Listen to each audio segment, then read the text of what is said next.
knitters, have you just gotten to an instruction on a knitting pattern that tells you to measure the length of your knitting and you're not really sure where to measure? Do you include the needles, not include the needles? In this video, I'm going to show you how to accurately measure your knitting. So now we're ready to measure the length of our knitting.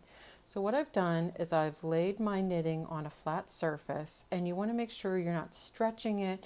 You just want to lay it out and make sure that things are nice and even and ready to get a good measure. And then with a measuring tape, you're just going to put the zero right up under the needle. It's not going to go over the needle, because if you have a larger needle, that's not going to give you an accurate read. So go right under the needle and measure down. So I am almost at 3.5 inches here on this project.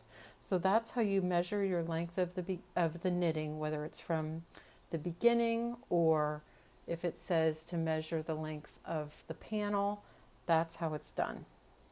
So that's your tip for today. If you like this video, please give me the thumbs up, hit the subscribe, and hit the little bell so that you get notifications. I'd love to hear what you think. Leave a comment below. Thanks so much.